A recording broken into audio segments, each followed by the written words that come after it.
The day I learned to say no, and meant it. Most people don't remember the exact moment they gave up on themselves. But I do. I was 11. Sitting on the edge of a worn wooden bench at the back of the school auditorium, my palms sweaty, my heart pounding louder than the voices on stage. We were doing tryouts for the school play, and it was my turn. I had memorized every line, practiced every expression in front of the mirror. I even whispered Shakespeare to my dog for weeks. But when the drama teacher called my name, I froze. Then I did something I'd regret for years. I shook my head and said, "No, I'm not ready." The teacher moved on. The moment passed.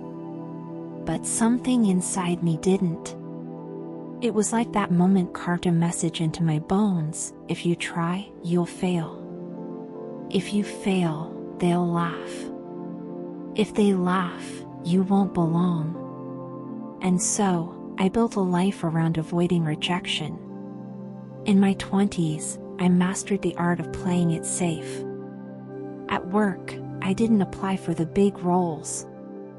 I let louder, bolder people take the spotlight. In relationships, I became the agreeable one.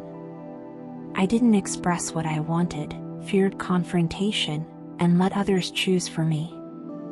I told myself it was humility, emotional intelligence, diplomacy, but in truth, it was fear. A quiet, heavy fear that rejection meant I wasn't enough. But here's the thing, avoiding rejection doesn't save you. It simply delays the pain. Rejection still comes, it just arrives in the form of unspoken dreams, invisible boundaries crossed, and a life that slowly begins to feel like someone else's. It was in my early 30s when everything began to crack. I was sitting in a bland office meeting, another Monday, another hour pretending to be okay with playing small. My manager offered a promotion to a colleague who had joined just 6 months ago. He looked at me briefly, then moved on. He never asked if I wanted it. Why would he? I never asked either. That night, I sat alone on my couch, lights off, pizza box half eaten on the table, and I felt it, this gnawing ache in my chest. It wasn't sadness. It was something deeper. It was the grief of betraying myself over and over. That's when I stumbled across a quote, "Rejection is just redirection." I scoffed. But something about it lingered. What if rejection wasn't a verdict, but a compass? I started researching, reading, watching videos. I discovered something called rejection therapy, the idea that by intentionally seeking out rejection, you could desensitize yourself to the fear. The goal wasn't success. It was to get a no. On purpose. It sounded absurd. But I had nothing to lose, except the life that felt like it wasn't mine. So, I started. Day 1, I asked a stranger in a bookstore if they'd recommend a book they loved. They looked confused, then smiled, and said, "Sure." Not a no. Day 2, I asked for a discount on coffee at a cafe. Nope, the barista laughed. But there was no judgment. Just a smile. Day 5, I posted my poetry online. My hands shook. But no one threw tomatoes. In fact, a stranger commented, "This made me feel less alone." Day 10, I told my colleague that I was interested in leading a new project. They blinked. "Oh, I thought you weren't into leadership roles." I replied, "I am now." Something shifted. With every no, I became less afraid. Not because rejection didn't hurt, it still stung, but because it no longer defined me. I started seeing rejection for what it truly was: feedback, not failure. I began to ask myself different questions. What would I do if I weren't afraid of being disliked? Whose approval am I really chasing? What if the cost of avoiding rejection is too high to bear? I remembered Dr. John Bowlby's theory that our need for acceptance is rooted in childhood attachment. That when we're rejected as kids, especially by those we love, we internalize the message, "You're only lovable if you're approved of." But I was done outsourcing my self-worth to someone else's opinion.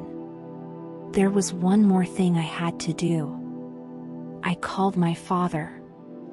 The man who once said, "Don't be too emotional, it makes you weak." The man whose silence taught me that love had to be earned by being strong, quiet, and needy. I told him how those words shaped me. How I spent years fearing I was too much or not enough. I expected anger or silence. But what I got was this: "I never realized I made you feel that way." I was afraid too. That conversation didn't change everything, but it changed me. Now, I don't fear rejection the way I used to. I've learned that the opposite of rejection isn't acceptance, it's self-respect. Rejection is just a moment. But self-betrayal? That can last a lifetime. These days, I say what I mean. I ask for what I want. I try things I may fail at. And when rejection comes, and it still does, I remind myself, this is not the end of me. This is a redirection, a lesson, a filter that keeps what's not meant for me away. If you're reading this and you're tired of holding back, know this: you weren't born afraid of rejection. You were taught to fear it. But anything learned can be unlearned. Speak up in that meeting. Submit that art piece. Say no when you mean it. Say yes when your heart leaps, even if your mind trembles. Because the real tragedy isn't being rejected by others, it's abandoning yourself before they even get the chance. So next time you hesitate, ask yourself, what would my life look like if I stopped fearing no? What doors could open if I just knocked? Because courage isn't the absence of fear, it's moving forward while it trembles in your chest. And trust me, the first time you survive rejection and realize it didn't destroy you, something magical happens. You come home to yourself. And that is the greatest yes of all. Thank you for spending this time with us.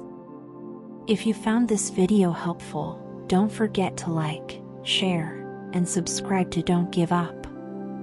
Let's continue exploring life's challenges and insights together.